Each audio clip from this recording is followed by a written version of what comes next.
নমস্কার বন্ধুরা, green corridor YouTube চ্যানেলে আপনাদের আবার স্বাগত জানাই।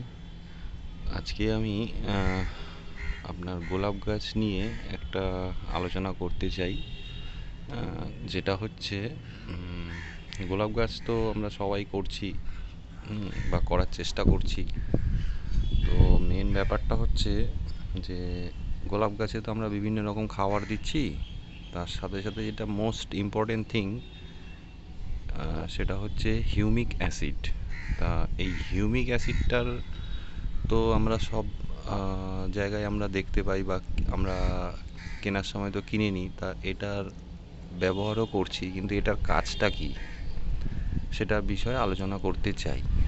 তা হিউমিক অ্যাসিডের যে কাজ সেটা হচ্ছে রুট, আপনার তো যেটা আছে সেটা হচ্ছে রুট ডেভেলপমেন্ট তো হবেই। সেটা হচ্ছে আপনার 12-61-0 দিলে পরে আপনার রুটটা আনছে বেশি করে।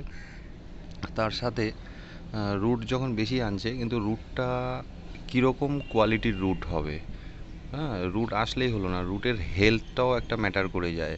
যেমন গাছের একটা ওপর দিকে একটা হেলথ হয়, তেমন মানে গাছের নিচে মানে রুট সেকশনটা যেটা মাটির নিচে, সেটা তো আমরা দেখতে পাই না খালি চোখে, সেটা ও ভেতরেই আর কি ও ডেভেলপ করতে থাকে। তা কিছু রুট হয়, রুট নিজের মতন করে যদি হয়ে যায়, সেটা হয় কি করে, মানে সরু, মানে টাইপের, পাতলা টাইপের, হ্যাঁ, খুব বেশি ডেপথ নিচ্ছে না রুটটা বেশি ডিপে যাচ্ছে না। তাই হিউমিক অ্যাসিড করে কি, রুটটার স্ট্রেংথটা বাড়িয়ে দিল, সাথে সাথে কি করে ও মানে পাশাপাশি একটু ছড়ায় ভালো, হ্যাঁ। আর সাথে সাথে কি করে, ও রুট যখনই ছড়াবে, যদি তখন কি হবে, তার খিদেটাও বাড়বে। মানে জেনারেলি আমরা কি হয়, আমরা যখন আমাদের শরীর যখন বড় হয়, মানে আমরা যখন বড় হই, তখন আমাদের পেটে খিদেটাও বাড়তে থাকে, হ্যাঁ। তা তেমনি ব্যাপারটা অনেকটা ওই রকমভাবে গাছ কি করে, ওপরের দিকে যখন ও বাড়বে তখন ওর খিদে পাবে, ওর খাবারটা একটু বেশি লাগবে। তেমনি রুট যখন ডেভেলপ বেশি হয়ে যাবে, তখন রুটটা যখন একটু মোটা হয়ে যাবে, বা স্ট্রেংথ, ওর রুটের স্ট্রেংথ যখন মোটা হতে থাকবে, বড় হতে থাকবে, তখন ওর খিদেটাও বাড়বে। তো এই হিউমিক অ্যাসিডটা আমরা ব্যবহার কিভাবে করব, এটা একটা প্রশ্ন থেকেই যায়। অনেকে জানেন, আর যারা জানেন না তাদের বিষয় বলে রাখি। হিউমিক অ্যাসিডটা দেবেন যদি আপনার একটা দানা আকৃতির হয়, মানে গ্র্যানুয়েলস টাইপের, আর একটা লিকুইড হয়। লিকুইডটা আপনি 1 লিটার জলে 1 ml বেশি দেবেন না, দরকার নেই, ক্ষতি করবে না 1 ml বেশি দিলে। কিন্তু আপনার যদি দানাটাও নেন, হ্যাঁ, দানাটা হচ্ছে আপনার ওই আইসক্রিমের চামচের 1 চামচ দেবেন 1 লিটার জলে, যথেষ্ট তার জন্য, একটা গাছের জন্য বলছি। তো ওই একটা গাছে আপনি 1/2 লিটারের মতন জল দিয়ে দেবেন। এটা রাত্রেবেলা দিন, সব থেকে ভালো হবে 8টা-9টার দিকে, বা আরেকটু রাতে যদি আপনি ছাদে উঠতে পারেন বা আপনার বাগানে আপনি ভিজিট করতে পারেন, তখন দিয়ে দেবেন। দিলে কি হবে, সকালবেলা এই তীব্র গরমে মার্চ মাসে আপনার মোটামুটি সকাল 9টা পর্যন্ত ওই যে গোড়া যে সোয়েটি ভাবটা সেটা থেকে যাবে। তার জলটাও দেওয়ার প্রয়োজন নেই, ততক্ষণে সকাল 6টা থেকে সকাল 9টা পর্যন্ত ও যা টানা টেনে নেবে। তারপরে আপনি জল দিয়ে দিন, ভাসিয়ে জল দেবেন, হ্যাঁ। দিলে পরে আপনার রেজাল্টটা ভালো পাবেন যদি রাত্রে আপনি দেন।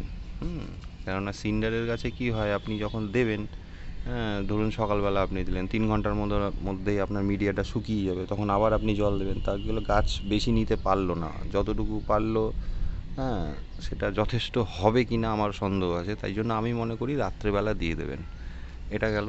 এবার এটা দেওয়ার মানে সিস্টেমটা বলে দিলাম। এবার মাসে আপনি এটা 3বার ট্রাই করুন না, সিন্ডারের তো 3বার করবেন। 3বার সেম প্রসিডিওরে আপনি যদি দিতে পারেন, তাহলে রেজাল্টটা বেটার পাবেন। আর হিউমিক অ্যাসিড দেওয়ার পর দিনই কিন্তু একটু খাবারটা দিয়ে দেবেন মনে করে, খাবারটা মাস্ট। হিউমিক অ্যাসিডের পর প্রচণ্ড খিদে পাবে কিন্তু গাছের, সেটা আপনাদের একটু বুঝে নিতে হবে, হ্যাঁ। তাহলে আপনি গাছে এরকম রেজাল্ট পেয়ে যাবেন। এটা 3.5 মাস হয়েছে গাছটার বয়স প্রায়। দেখুন, এটা একটা ডাচ ভ্যারাইটির গাছ, পিস অ্যাভালেঞ্চ। তো দেখুন অনেকটা এর শ্যুট বেরিয়েছে এইখানে একটা, এই একটা শ্যুট বেরিয়েছে, এটা কুড়ি এসছে। আমি গরমকালে কুড়ি, অনেকে বলে কুড়ি কেটে দিন, আমি কুড়ি রাখছি ভাই।